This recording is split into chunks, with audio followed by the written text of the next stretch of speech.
Welcome back to another edition of Inside Anderson Raptors Athletics here on AndersonRaptors.org and ESP Media, powered by Sidearm Sports. I'm Jason Griefer. Decaf Chris Newton is with us here once again. Not that he needs caffeine anyway. That doesn't seem to make a difference for this guy. So, Newt, good to have you back here with us. Let's jump right in. And a little bit quieter of a week this week. Spring break is here, so a little bit quieter, but we still got a lot of stuff to talk about.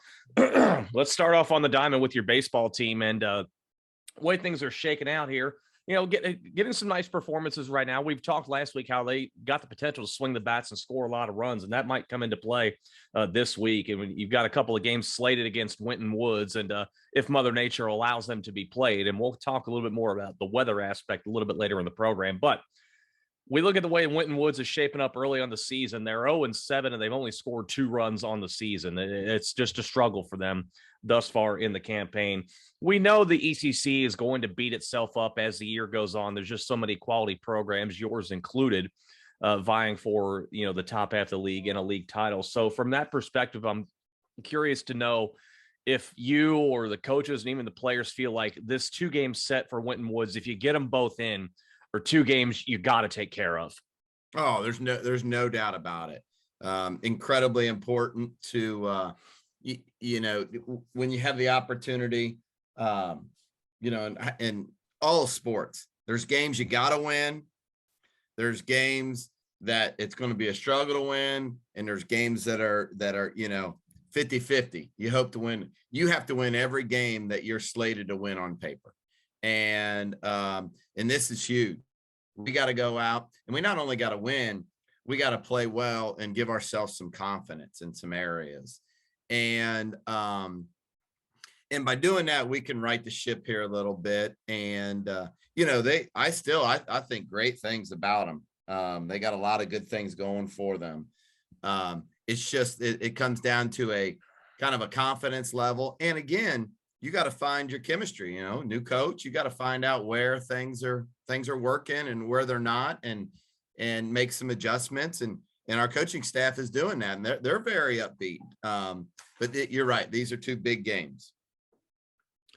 Switch gears. Let's talk about the track and field. And obviously they face as much challenge with the weather as anybody. And, Mother Nature's already playing some havoc with them. And again, we'll talk about weather kind of a little bit later on in more detail from the administrative side of things. But slated to go out to Harrison this coming Friday. That's an interesting trip.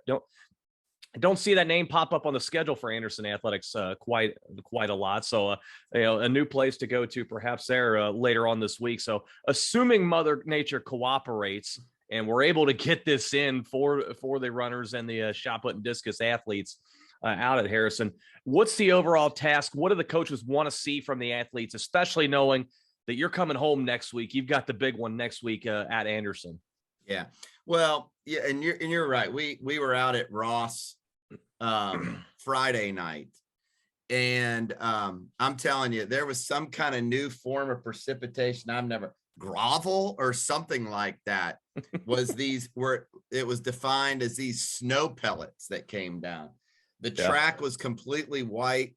The turf was solid white. It was craziest thing in the world. And Audrey Baker's running the mile in this. And it's just, these kids really endure some of the craziest weather. They train in it. And it could be, at the Anderson Invitation, it could be 90 degrees. They're so different. But last week you had incredibly tough weather against LaSalle. We had incredibly terrible weather, and these kids keep going out.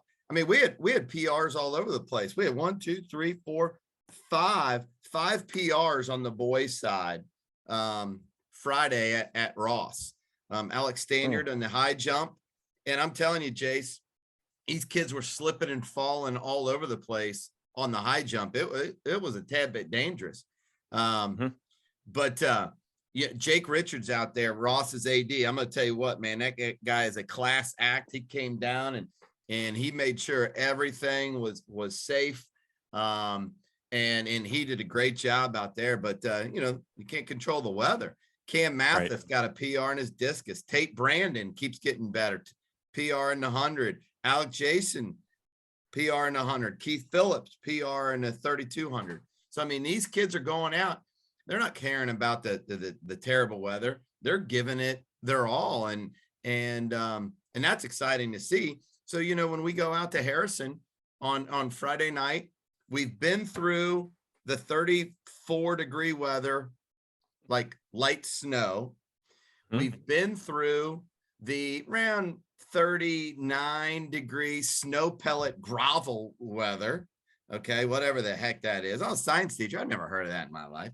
And then who knows what's going on? If we have a pouring down rain, we'll be okay. We'll be okay. We'll grunt through it.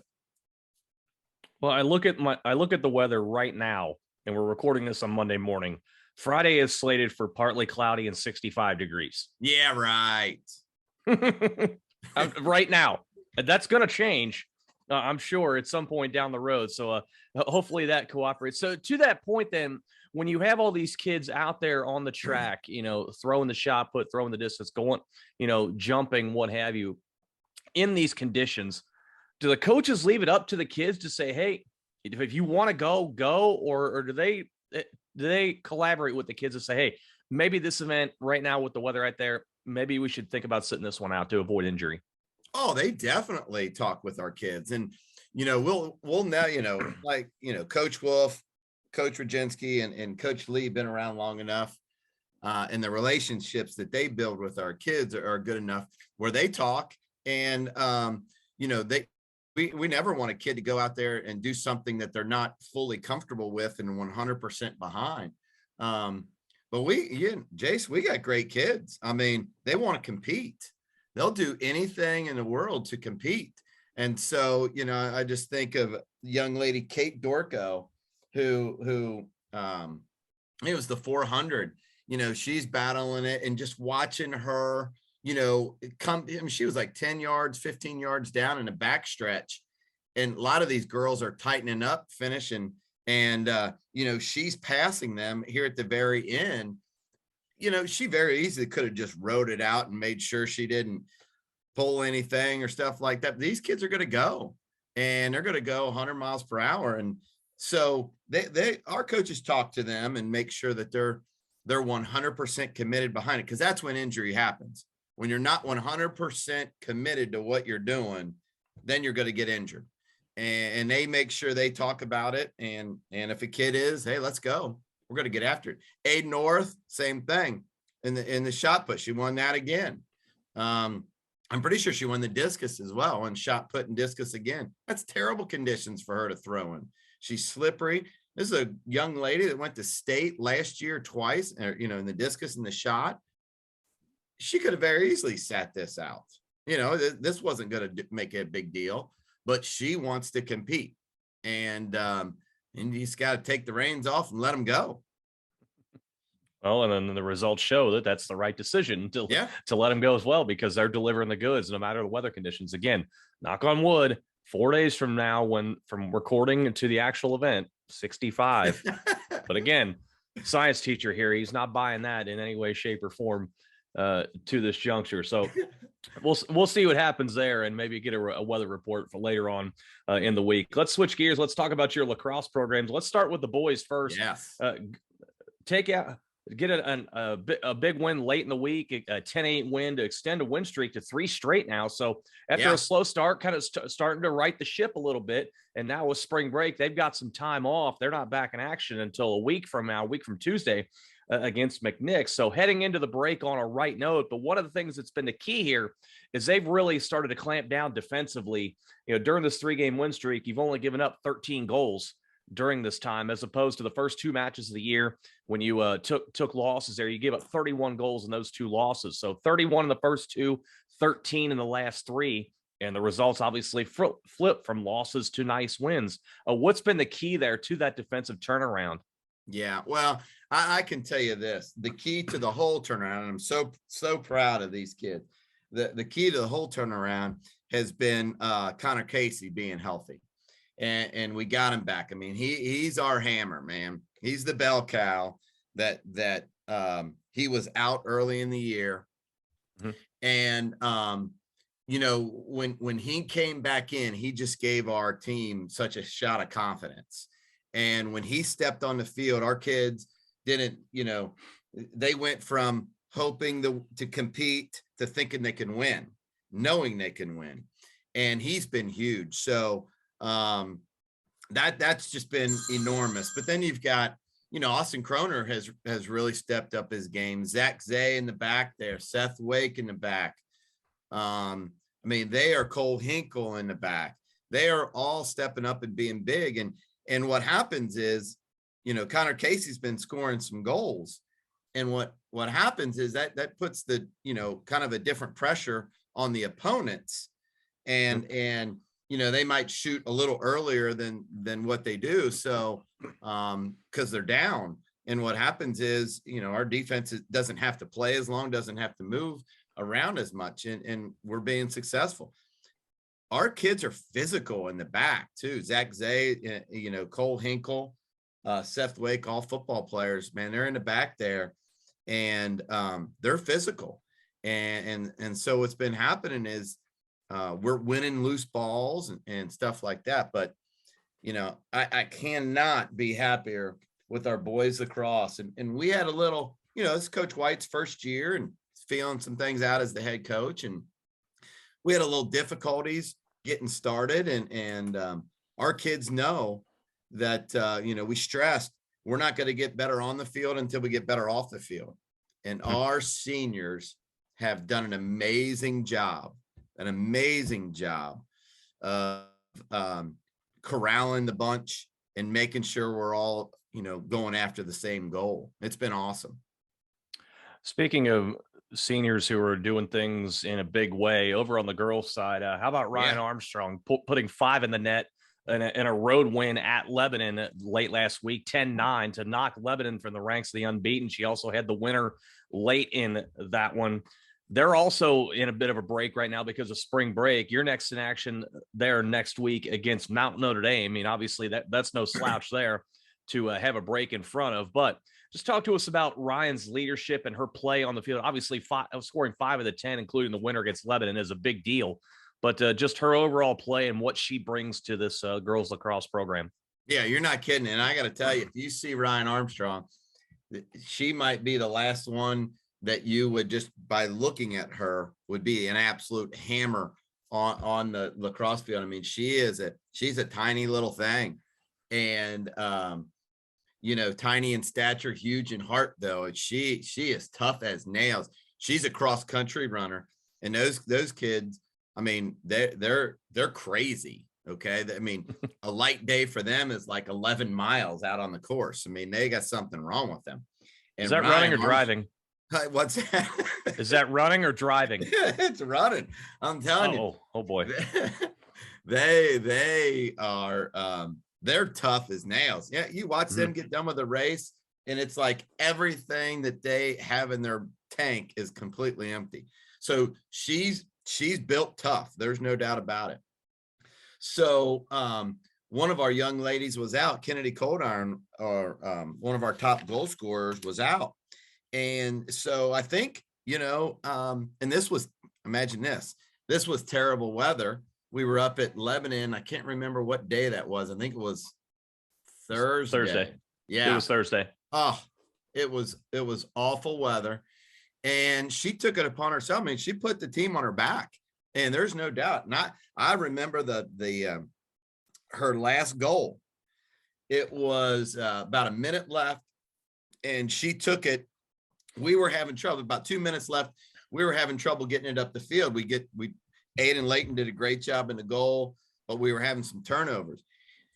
With about 1:15 left, she took it in our own end, and she didn't pass anywhere. She just said, "Let's go." And she zigged and zagged and zigged and zagged and bobbed and weaved. She was getting beat up all over the place, but she kept going, held on the ball. She finally made it down to our end, and our coach called a great timeout. Set up a play. She took it, and as the Twitter world saw, she got it done. Last second goal. So super proud of her. She took it upon herself. That's what you want. You want a kid. You want a kid that said, "Hey, put the game on me." And that's exactly what she did. Just super proud of this young lady. And she was, I mean, right there, she sealed the player of the week. Sealed the Cincinnati.com player of the week. There is no doubt about it. She was down on Thursday. And if somebody didn't go and vote for her, I got to tell you, we'll be coming over and seeing you. It was unreal.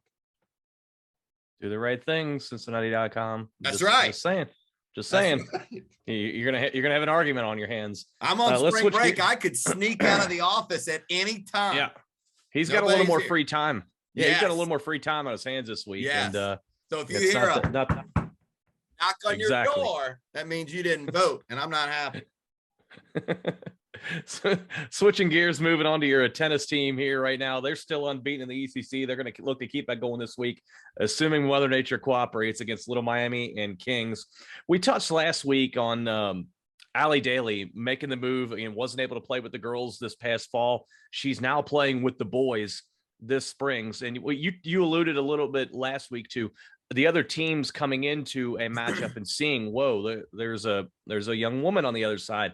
I got to deal with her. And, dealing with Allie Daly on the tennis court is no easy task, as a lot of people have found out during her time at Anderson. But I want to kind of talk about kind of the ins and outs there. What can you tell us about the move for Allie to play with the boys this spring, and also how she's reacted, because she's had to make that adjustment as well, looking across the court and seeing she's got young men to play against instead of young women.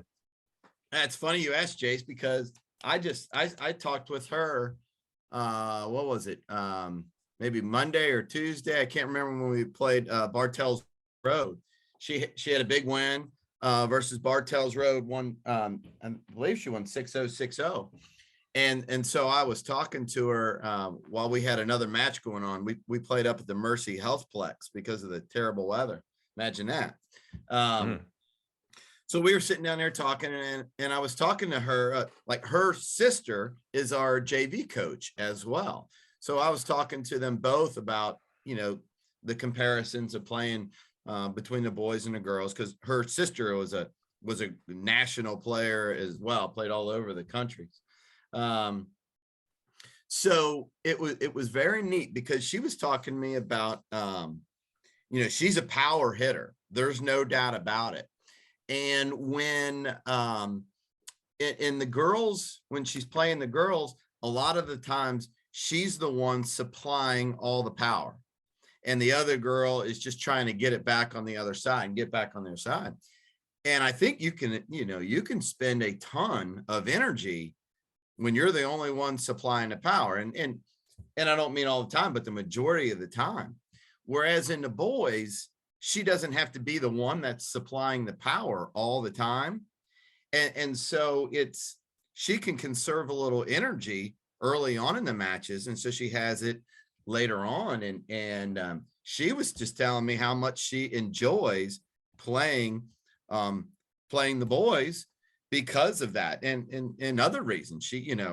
She is the game winners that she can hit. She just sees them and picks them apart. And it's a lot of fun. I ain't gonna lie to you. It is a lot of fun to watch.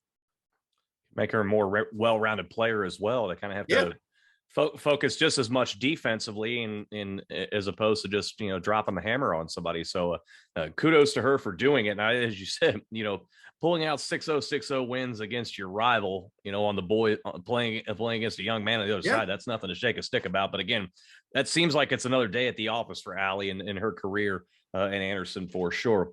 Lastly, before I let you go here, we've touched throughout the day here today, and it seems like we do it every spring, about Mother Nature and how it just seems to wreak havoc in what is already a condensed season. This is the most condensed of the sports seasons at the high school level. You got to get so many games in, so many events in such a short period of time. So I'm curious, from your perspective as an administrator, what's the process like in determining if and when an event's going to be played? And if it's not going to be played, or it looks like it may not be played, how do you go about the logistics as far as getting something ready, or perhaps having to call something off? And if something is called off, how do you figure out if and when that's going to be made up? Yeah, it is I don't think there is an exact science at all, but you just have to, the experiences that you go through with your field, for example, the baseball field.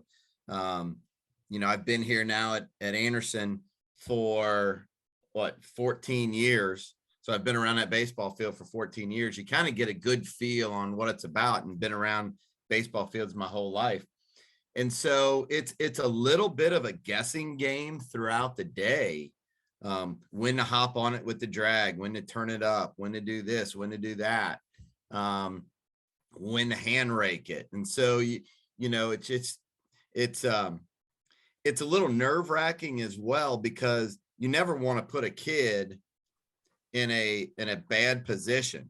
So you want to play, you always want to play, but you never want a kid to come out there in the field condition not be suitable for everybody to be out there. Good example. I think it was Wednesday or Thursday. We were supposed to play Lebanon. And they could not get it was Thursday. They could not get their field ready. So they called us early. So we went to try to get ours.